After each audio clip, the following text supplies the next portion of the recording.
Welcome to the Sus Deportes segment on Boston Latino. I'm Gil Matos, And I'm Greg Molina.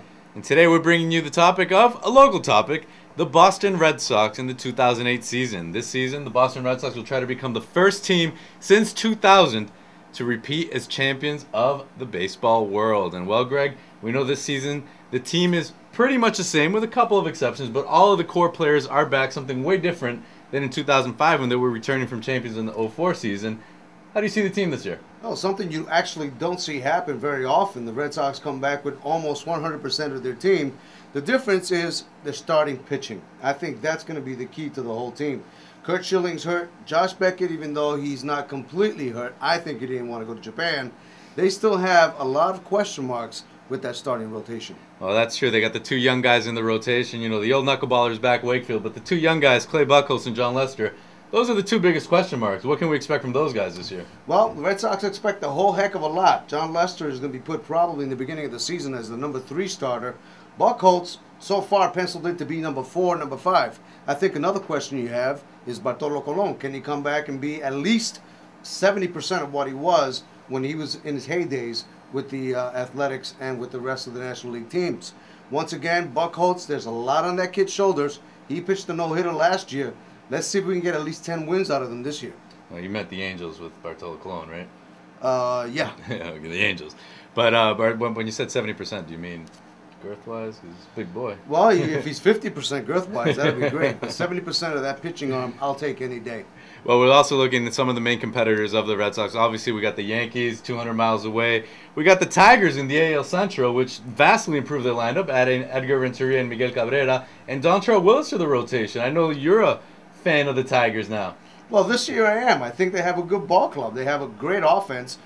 Personally, I think they have the best lineup in baseball. Can they beat the Red Sox come World Series time? Or will they meet, not World Series, but will they meet in the championship series? Absolutely. I think this year is going to be Detroit. It's going to be Boston. It's Really? going to come down to pitching. It's going to come down to who has the best starting rotation come October. And you think the Tigers have a better rotation than the Red Sox? Well, right now I think the Red Sox and the Tigers have very similar rotations in that there's still a lot of question marks with both those teams.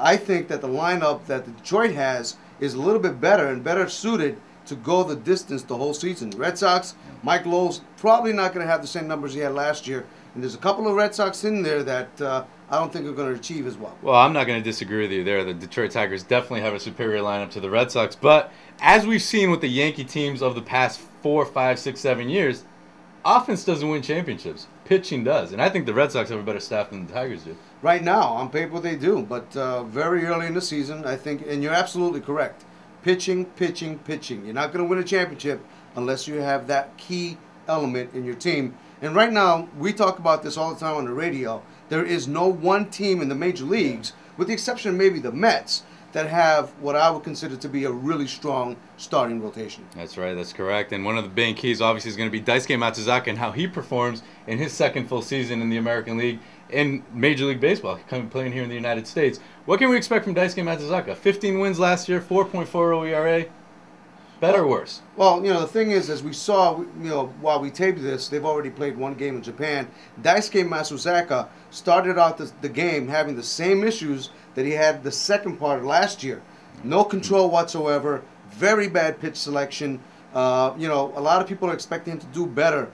Historically, Japanese ball players, especially pitchers, don't have a very good second season coming into the major league. So Daisuke Matsuzaka is going to actually have to buck the trend and come back and have a better season. If he has the same season or one less win, I'll take that.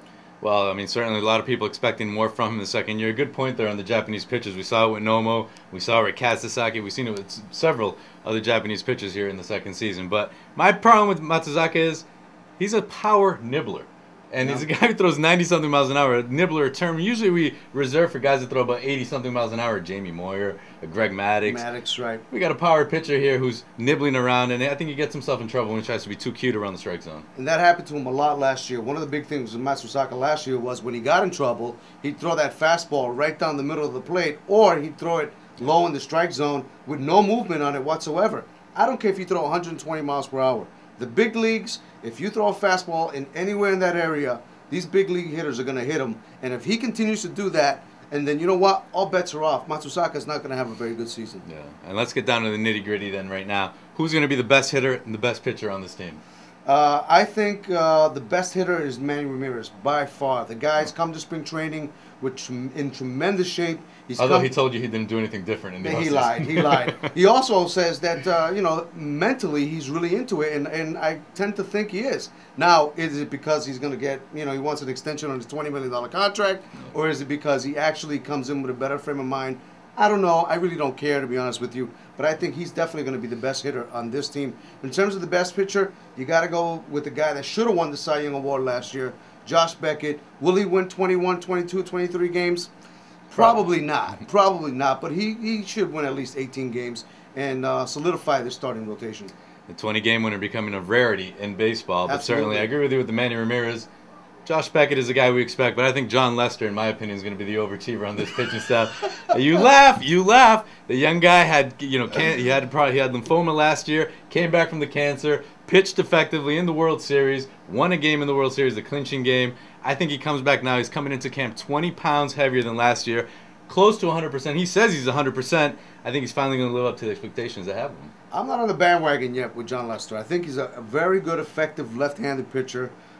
He still has a lot to prove, though. He still has to go in there and see if he can pitch 200 innings in the big leagues. He hasn't done it before. He's had some glimpses of, tremendous ability. Last year in the World Series, he clinched it for them. He pitched a heck of a game. But let's see what he does.